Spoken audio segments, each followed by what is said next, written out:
on this computer. Welcome. My name is John Kostek. This is the Pikes Peak Association for Talent Development. I am terribly excited to announce that Elizabeth Phillips, Dr. Elizabeth Phillips, is here with us today. Faculty member at the Academy and graduate of Brown University and so much more. Beth, I'll let you introduce yourself. Thank you so much for being with us. Yeah, well, thank you for having me. I really appreciate it. Like I said, I really relish opportunities to talk to people who are not my students about all the cool things that are going on in the world in my area of expertise and the cool stuff that my students are working on. So I really appreciate you having me today. I'm going to go ahead and share my slides because I have a couple introductory ones in there. So I'll do that now. And then that should put my head, there's a little head in the corner, I think, and then you can see my slides. So I am really excited to talk to you guys today about one of my favorite things in the world, which is robots. I am a psychologist by training, but I sort of fell into the robotics community sometime in graduate school. So again, my name is Elizabeth Phillips. I'm a doctor at the Air Force Academy. Most people call me Beth, and you guys can too. So throughout today's talk too, if there's any point in time that you have a question or want to make a comment or just bring up some interesting thought that comes to mind, like please feel free to do that. I'm happy to entertain it. And then I'm hoping at the end I have some ideas percolating in my head, but I would love to hear kind of, what you guys think about some of this work. I think that would be really helpful to me. So this is me. John mentioned I'm an assistant professor at the Air Force Academy. Specifically, I'm housed in the Department of Behavioral Sciences and Leadership. We have sister departments like us at West Point, not at Annapolis actually, but also the Naval Postgraduate School and the Coast Guard Academy.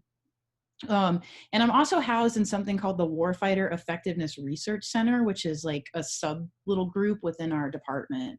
I started my training at the University of Central Florida, which is in Orlando, and I did all of my degrees there. I was there for a long time. And as John mentioned, I moved on after that, and I did a postdoc at Brown University in something called the Humanities-Centered Robotics Initiative. That was a really interesting experience because I moved from doing a lot of work with military applications to doing work that was much more public centered and focused on problems for people with developmental disabilities or children or all kinds of like special needs populations. So that was really interesting. Then I came to the Academy. I've been here almost 2 years, so not a terribly long amount of time, but I am moving on in the summer. I'm transitioning to George Mason University, which is in Northern Virginia, Fairfax specifically, and it's right outside the DC area.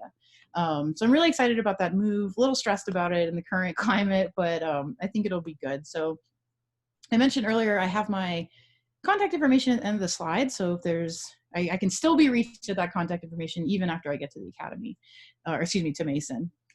So I mentioned before that I am a psychologist by training, but I am a very specific subtype. My parents still ask me when I'm going to counsel people, and I have to constantly explain to them that's not at all what I do.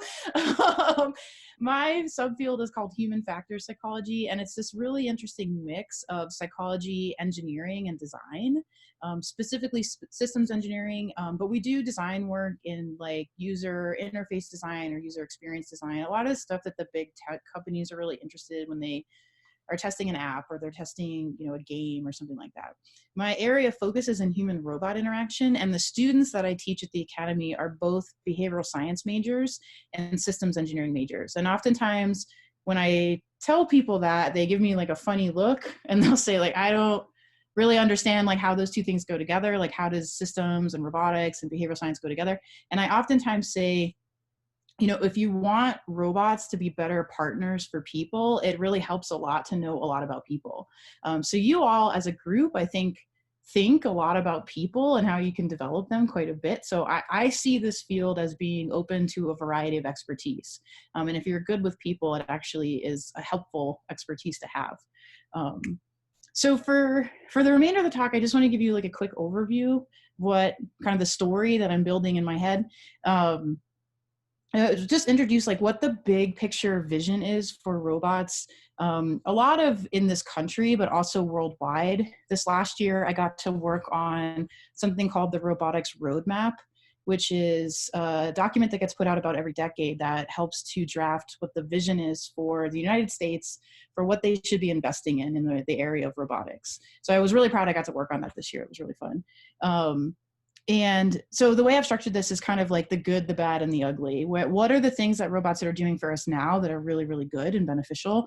What are the things that are maybe not so beneficial? And I like to talk about a lot of ethical quandaries that come up with this type of work because they're fun to talk and think about. And then just kind of leave us in a hopeful place and talk about what I think the way forward is in a good way. So we'll start there. So the vision for robots moving forward looks something like this. Robots are intended to augment the skills of people in a number of domains. So in the military domain, robots are really expected to operate much more like a teammate for people fielded in these battlefield environments. So you can think of applications where someone will tell a robot, hey robot, go to the back door of that building and tell me if any bad guys are coming out of it. And this is very different from how they're used now, and very much an outcropping of the drawdown of troops that has been happening over the last number of years, especially those that are fielded, like ground troops that are fielded in battlefield environments.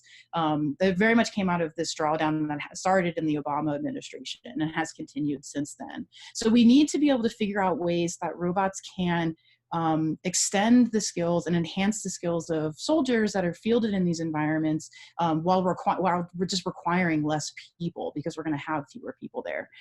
In healthcare, there is a significant need to fill in a pretty serious labor gap in many healthcare environments. And I actually have more slides on this in a minute. And then my favorite application is space. Like I love space stuff. Like John, I'm a giant Star Trek fan. I would love to work on space projects, but in the space community, there has been an ongoing debate for a number of years about whether or not the future of space exploration will be manned at all. Because it's dangerous for people to go into space. So a reasonable alternative would be, okay, well, we just send robots. But in reality, what I think will actually happen is it's some combination of the two. So you can imagine a robot like the one I have depicted here. This is the Valkyrie. It's a humanoid robot. It's approximately human-sized. There's only a few of them in existence.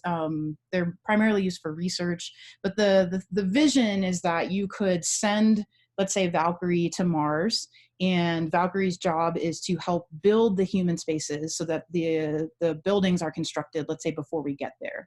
One benefit of it being humanoid is that it's much easier to build a hammer that fits one hand, like a human hand, and a robot hand at the same time, rather than two separate hammers, let's say. So it is somewhat helpful to have like a humanoid form factor. So in saying that, the vision then for robots oftentimes is that they will serve as our teammates, our companions, and our partners, not simply our tools. So in 2011, I wrote a paper called From Tools to Teammates that just talks about this idea that robots are transitioning from being these static tools to much more like our teammates. And I think it's really funny the Air Force kind of like co-opted it and they talk about it as if it's their idea all the time, which I love. But a lot of the research that I do and think about and talk about is how we can translate the mechanisms that make human teams good and apply them to human robot teams.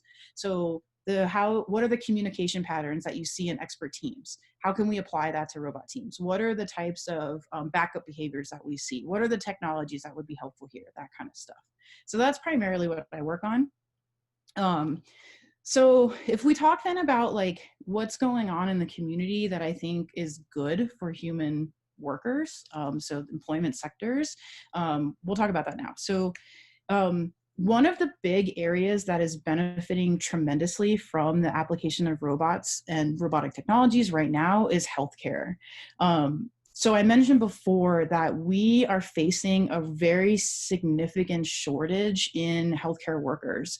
The World Health Organization estimated that in the next 15 years or so that the world is going to be short something like almost 13 million healthcare workers.